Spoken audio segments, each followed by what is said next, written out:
Hello dear student, welcome back to the channel Mahesh sir English classes. आज मैं आप लोगों के बीच में second book footprints without feet का क्वेश्चन चैप्टर नंबर 4 से चैप्टर नंबर 6 तक का लॉन्ग क्वेश्चंस लेकर के आया हूं। तो हम लोग बिना समय गवाए हुए स्टार्ट करते हैं।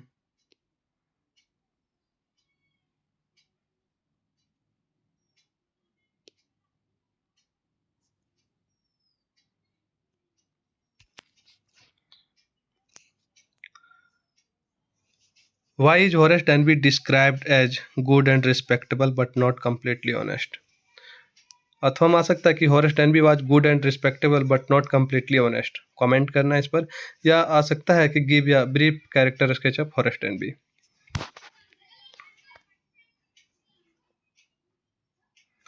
आंसर पे आते हैं हम लोग सीधा। Horace Denby was about 50 years old. Horace Denby लगभग 50 साल के थे। ही वाज अनमैरिड, वह कुंवारे थे। He was a healthy man, वह एक स्वस्थ व्यक्ति थे। But he had attacks of है फीवर इन समर। लेकिन गर्मियों के दिनों में उसे है फीवर का मतलब होता है पराग जनित एलर्जी के दौरे पड़ते थे उन्हें गर्मियों में। He earn his living by making locks. वह अपना आजीविका ताला बना करके करते थे।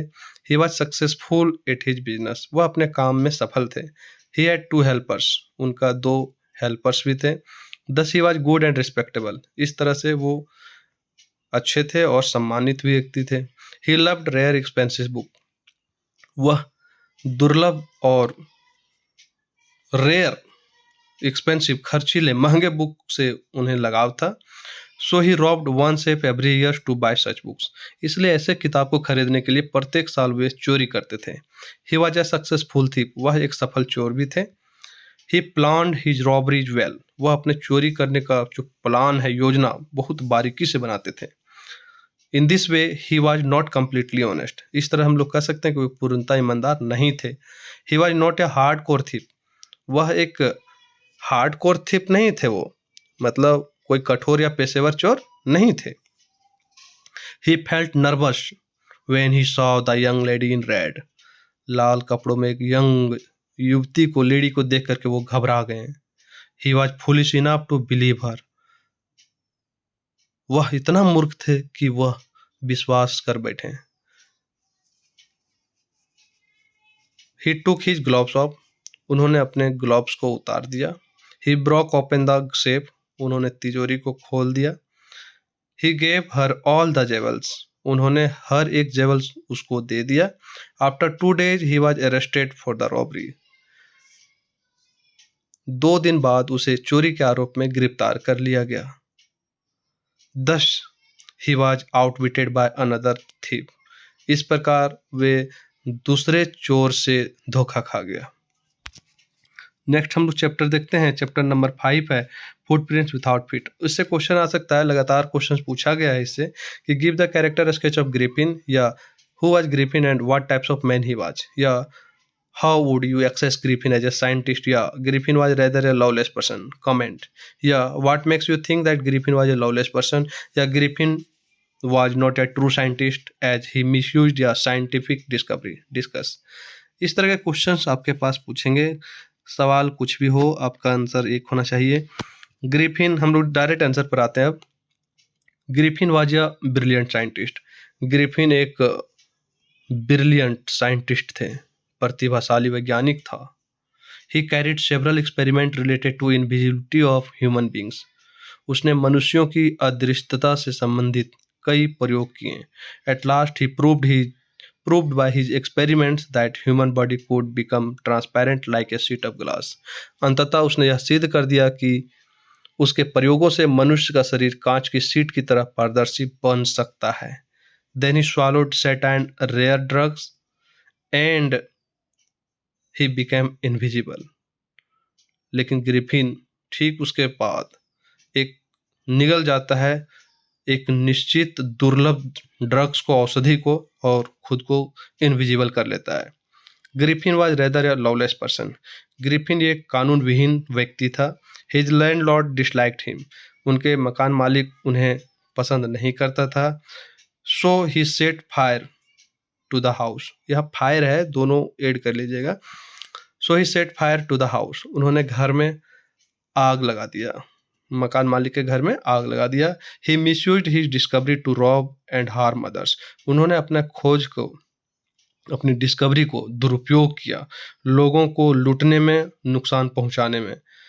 He was not a man of loving nature. वह मानवीय प्रेमी या प्रेम पूर्वक स्वभाव का व्यक्ति नहीं था। He dislike friendship. वह फ्रेंडशिप को भी, दोस्ती पसंद नहीं करता था। He refuse the friendship of Mrs hall.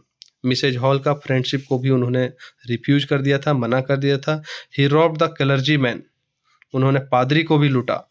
He became angry when someone disturb him. जब कोई व्यक्ति उसे डिस्टर्ब करते थे वह गुस्सा हो जाता था। He hit the constable and other person. वह कांस्टेबल और दूसरे व्यक्तियों को भी धक्का मारा था। He try to terrify Mrs Hall too. उन्होंने मिसेज हॉल को भी डराने की कोशिश किया था। Hence we can say that Griffin was a brilliant scientist but he misused his discovery. इस तरह हम लोग यहाँ कह सकते हैं कि ग्रिफिन भले एक प्रतिभाशाली व्यक्ति थे, लेकिन उन्होंने अपने डिस्कवरी का, अपनी खोज का दुरुपयोग किया। He was a loveless and criminal minded person. वह एक कानून विहीन और अपराधी सोच वाला व्यक्ति था। नेक्स्ट है चैप्टर नंबर 6 है the making of a scientist. Question आ सकता है कि discuss the role of Ebright's mother in making him a scientist, अथवा आ सकता है कि how did Ebright's mother encourage him, कि एब्राइट के मदर उसे इनकरेज कैसे किया, या how did Ebright's mother help him in the initial stage of making of a scientist. Scientist बनने में प्रारंभिक अवस्था के दौरान उसकी माँ ने उसे कैसे मदद की। तो हम लोग डायरेक्ट अब आंसर पर आते हैं। कहता है the greatest influence on the mind of एब्राइट in his childhood was that of his mother. एब्राइट के बचपन में उसकी माँ का प्रभाव सबसे अधिक था। His father died when Richard H एब्राइट was in 3rd grade. उनके पिता का मृत्यु तब हो गई थी जब वह 3री कक्षा में था। So his mother was his only companion at home. उसकी माँ ही एकमात्र साथी थी घर में। She encouraged his interest in learning. उसकी माँ ने उसे पढ़ाई में रुचि लेने के लिए प्रोत्साहित किया। She took him on trips. वह उसे यात्राओं पर ले जाती थी। She also bought him telescope. उन्होंने उसके लिए टेलीस्कोप खरीदी, माइक्रोस्कोप खरीदी, कैमराज खरीदी, mounting material and such other things. Mounting material और बहुत सारे कुछ उन्होंने खरीदी थी। Ebright had a great curiosity as a child. Ebright एक जिज्ञासु बच्चा भी था। She found interesting activities through which he could learn. वह विभिन्न गतिविधियों में भाग लेकर कुछ नया सीखना चाहता था। He became a great scientist because of her inspiration and guidance. वह एक महान साइंटिस्ट बना अपने माता का इंस्पायरेशन और गाइडेंस से। She gave him a book entitled the travels of Monarch the X. मतलब उसकी माता ने उसे एक किताब भी खरीद के दी, जिस किताब का जो इंटाइटल था, शीर्षक का नाम था the travels of Monarch the x, which became a turning point in Richard एब्राइट life. जो रिचर्ड की जिंदगी में एक बहुत बड़ा मोड़ लेकर के आया। आफ्टर रीडिंग द बुक, किताब पढ़ने के बाद, Ebright came to know how monarch butterfly migrate to Central America.